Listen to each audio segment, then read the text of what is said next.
Go ahead, 501.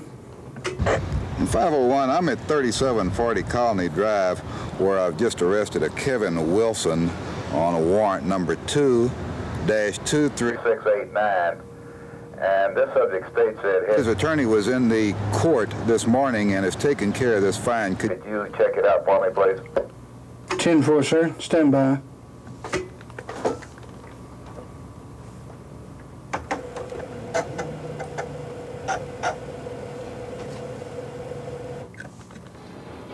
Precinct 2 to 501. 501, go ahead. That is correct, sir. Kevin Wilson, case number 2-23689, has been handled by his attorney.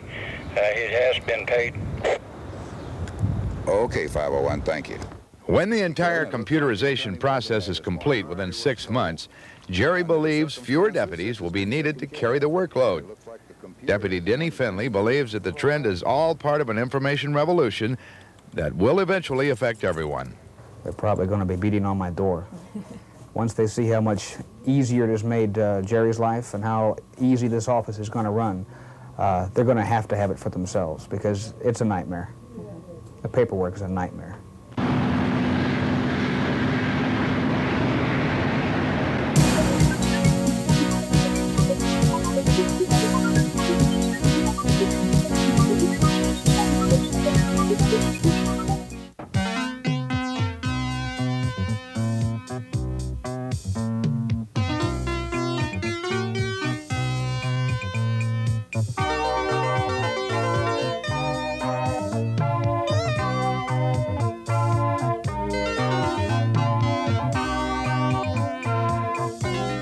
I like using a portable computer because portable computer allows me mobility.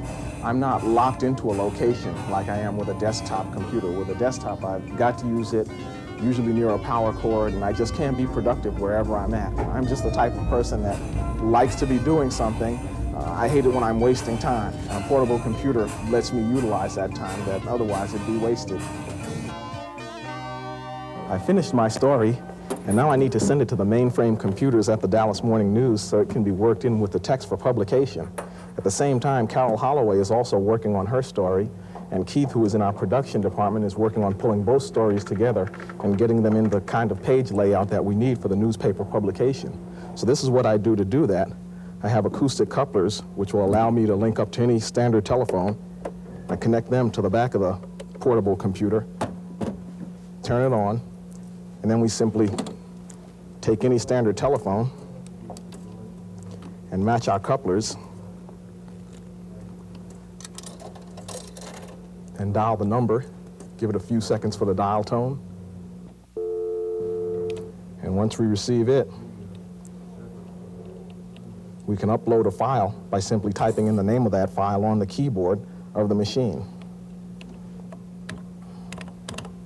And once we've done that, the machine will automatically send the story from the machine's memory through the telephone lines to the mainframe computers that we've got at the Dallas Morning News.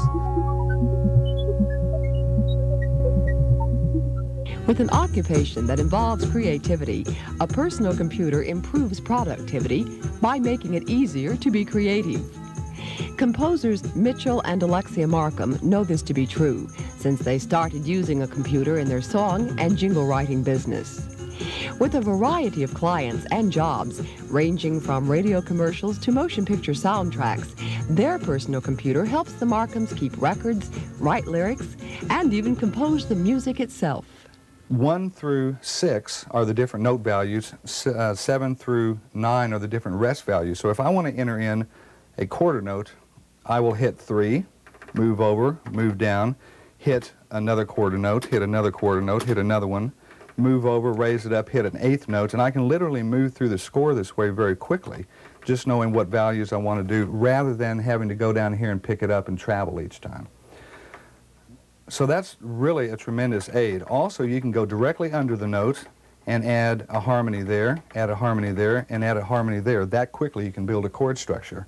Much the same way a word processing program allows you to edit and change your writing, the program Mitchell uses allows him to change the key of music and even move entire measures, which is something that, of course, comes in handy when a song has a chorus that repeats many times.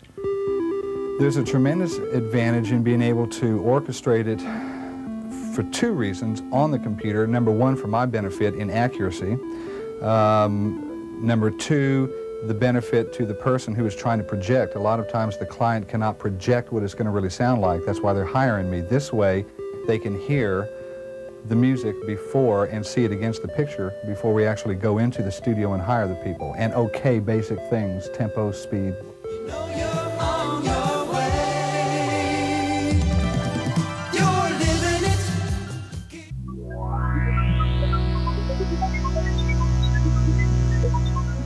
Now spell your name. Push your turn. No, don't. No. You shouldn't spell your name. Good. For the younger students, Kids Computing offers software programs which aid in learning ABCs, spelling, reasoning, and number concept and recognition. Many of these programs are available commercially. One favorite, Sticky Bear Bop. For example, Leonard has pressed the number 4. He sees 4 apples appear on the screen. He can count that number and see the number. And then when he's ready to try something new, he presses another key. For example, he's tried 4 again, and here he's getting 4 airplanes. This has worked very effectively with Leonard. He's a student from Paris, France, speaks very little English, but yet we've been able to use the computer to help teach him words, numbers. He sees the objects. We can say ball, boat, this type of thing, and it's really worked very well with him. In addition to preschool instruction, children 7 years and older are encouraged to participate in a computer club on Saturdays. Kids Computing has created a total educational environment where learning is not just accomplishment, but also adventure and the good feeling that new knowledge always brings. Would you rather use a computer or watch television? I'd rather use a computer. Why? Because it's more fun.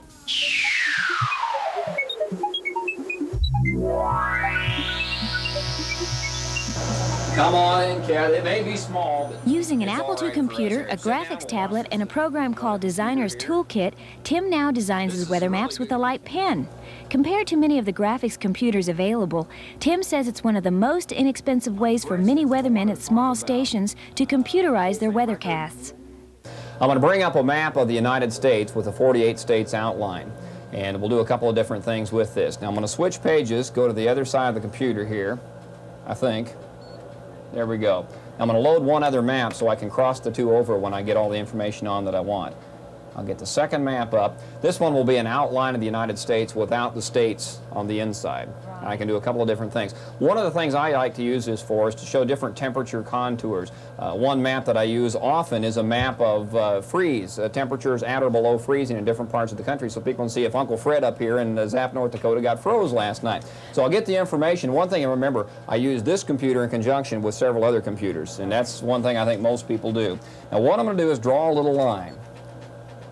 A line where, you know, from information from another computer, I found out where the freeze was last night. Now I'll fill that area of blue in. Temperatures were at or below freezing in this area of the country. I'll write a font on the air when I use it on the air. You can't see the states, so it doesn't mean anything, so I'll overlay the states. Suddenly you can see, sure enough, old Uncle Fred up there in Zap, North Dakota got zapped last night.